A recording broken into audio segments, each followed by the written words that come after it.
అభిమానులందరికీ స్వాగతం అండి. ఇప్పుడు నేను చెప్పబోయే కథ వరద బాధితులు. దీన్ని రచించిన వారు వసుంధర గారండి. వసుంధర గారి రచనలు చాలా బాగుంటాయండి. అంత చక్కగా ఎంతో మంచి మంచి కథల్ని అందరికీ కూడా చాలా చక్కగా రచించి మా అందరికీ కూడా చెప్పే అవకాశాన్ని కలిగించారండి ఆయన. ఆవిడ కథలోకి వెళ్దామా అయితేని. చంద్రపురాన్ని ప్రతాప మహారాజు ఒకసారి ఎవరో చెప్పిన మాటలు విని ఒక అమాయకుడికి అన్యాయంగా ఉరిశిక్ష వేసేశాడు. తర్వాత అసలు విషయం తెలిసింది ఆయనకి. అప్పటికే ఆ అమాయకుడు ఉరి తీసివేయబడ్డాడు, చనిపోయాడు. పాపం అప్పటి నుంచి రాజుగారికి చాలా బాధ కలుగుతుంది. ఏమిటిది, ఇలా చేశానేమిటి అని బాధపడుతూ ఉండేవాడు అనమాట. అప్పటి నుంచి ఆయన ఎవరన్నా చెప్పినా చెప్పడం మాటలు వినేవాడు కాదు. ఎవరైనా ఫిర్యాదు చేస్తే కఠినంగా శిక్షించేసేవాడు. ఎవరి గురించి చెడ్డగా మాట్లాడకూడదు అనేది ఆయన శాసనం. చూసారా, కొంతమంది వాళ్ళ మీద వీళ్ళ మీద చెప్పడం మాటలు చెప్తూ ఉంటారు. నిజంగా అయితే అది అలా జరగలేదు, కానీ చెప్పేవాడిని బట్టి ఉంటుంది. ఎప్పుడైనా సరే చెడ్డ చెప్తున్న వాడి మాట విన్నామనుకో మనం కూడా చెడిపోతామండోయ్. అందుకే మరి రాజుకి అంత బాధ కలిగింది. ప్రతాపుడిని మంత్రి ఒకసారి ఇలా హెచ్చరించాడు. మహాప్రభు, చెప్పుడు మాట వినడం తప్పు కాదు, విని నమ్మడం తప్పు. తమ ఫిర్యాదులు వినని పక్షంలో దేశంలో అవినీతి పెరిగిపోతుంది. అవినీతికి పాల్పడిన వాడు రాజశాస్త్రాన్ని ధిక్కరించేవాడి కంటే కిందే లెక్క. నా కొలువులో అధికారులందరూ విశ్వాసపాత్రులు, వారిపై నాకెంతో నమ్మకం ఉంది అన్నాడు రాజు ప్రతాపుడు. ఇలా ఉండగా ఒక దేశంలో ఒక ప్రాంతం విపరీతమైన వర్షాలు కురిసి నదులు పొంగి పొరలిపోయినాయి. నదీ తీరంలో ఉన్న వీరవరము, ధీరవరము, సూరవరము బాగా వరదలు వస్తే ఏమవుతుంది, కొట్టుకుపోతాయి. అన్నీ కూడా అన్నీ దెబ్బతినేసాయి అన్నమాట. ఎందరికో ఇల్లుగా లేకుండా కొట్టుకుపోయినాయి. ఉండడానికి లేదు, తినడానికి లేదు. పశువులు, కొట్లు, గోములు అన్నీ కొట్టుకుపోయినాయి అన్నమాట. ఆస్తి అంతా నష్టమైపోయింది. ప్రతాపుడు ఏం చేశాడంటే స్వయంగా వెళ్ళి ఆ 3 గ్రామాలను చూసొచ్చాడు. అక్కడ జరిగిన నష్టం ఎంత అంతా కాదు, ఆయన మనసుని కలిచివేసేసింది. 3 గ్రామాలకు 3 అధికారుల్ని నియమించి ఒక్కో గ్రామానికి 1,00,000 రూపాయల చొప్పున ఇచ్చి ప్రజలను సాయపడమని చెప్పాడు. 3 పంపించాడు. 3కి ఒక్కొక్కరికి 1,00,000 ఇచ్చాడు. ఈ విధంగా వీరవరానికి వీరసేనుడు అనే అతన్ని, ధీరవరానికి ధీరసేనుడు అనే అతన్ని, సూరవరానికి సూరసేనుడు అతను వెళ్ళాడు. వీళ్ళ 3 కూడా ఆ ఊళ్ళు వెళ్ళారు. వెళ్ళి వాళ్ళు ఏం చేశారో తెలుసా? వీరవరము ప్రజలు బొత్తిగా అమాయకులు. వీరసేనుడు అక్కడ తనకి ఒక పెద్ద ఇల్లు కట్టించేసుకున్నాడు. రాజుగారు డబ్బులు ఇచ్చారు కదా, ఆ డబ్బులతో బిల్డింగ్ కట్టించేసుకున్నాడు అనమాట. తక్కువ ధరలో వాళ్ళకి వ్యవసాయం యోగ్యమైన భూములు కొనేసి వాళ్ళందరినీ అక్కడ చేర్చేశాడు.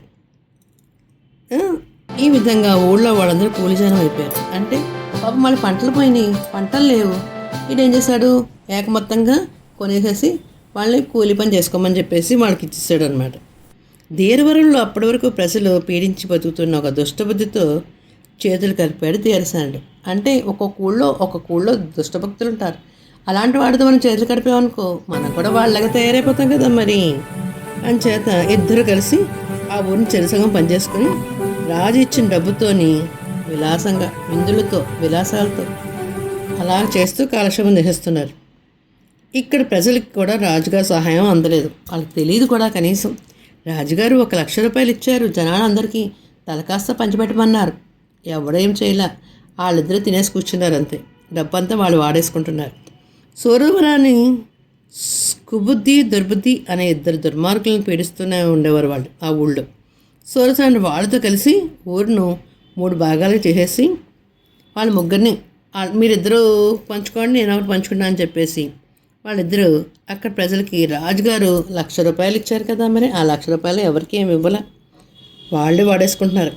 ఈ 3 గ్రామాల గురించి మంత్రి ఎప్పటికప్పుడు సమాచారం సేకరిస్తూనే ఉన్నాడు. ఆయనకు వచ్చే వార్తలు ఎంతో కలవరపరిచేది.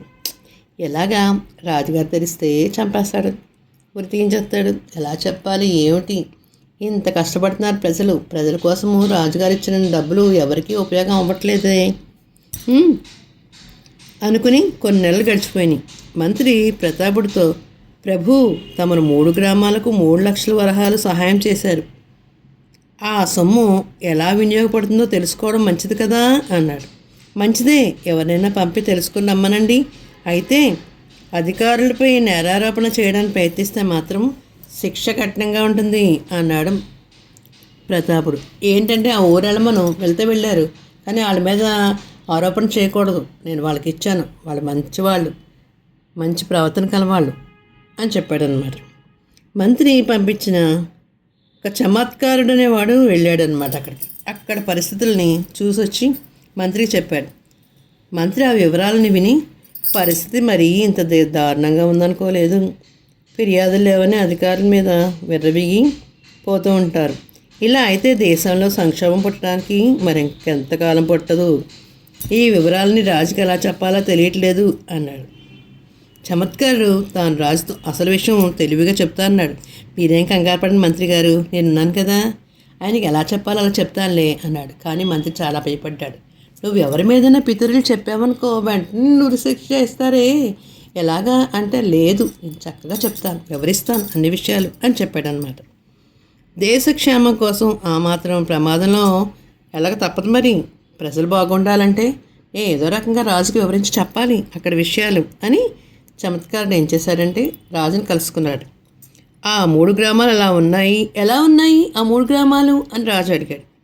తమ దయ వల్ల అంతా బాగానే జరిగింది ప్రభు, కానీ ప్రభువులు కోపగించుకోవాలంటే ఒక విషయం చెప్తాను, వినాలి మీరు అన్నాడు చమత్కారుడు.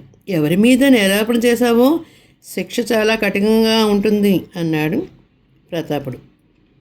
నేరం కాదు, కానీ నాకు చిన్న లోపం కనపడింది ప్రభు, అది మీ వల్లనే జరుగుతుందనిపిస్తుంది అన్నాడు చమత్కారుడు ధైర్యంగా. నాలోని లోపాలు సరిదిద్దడానికి నేనెప్పుడు సిద్ధమే, ఏమిటో చెప్పు అన్నాడు ప్రతాపుడు గర్వంగా.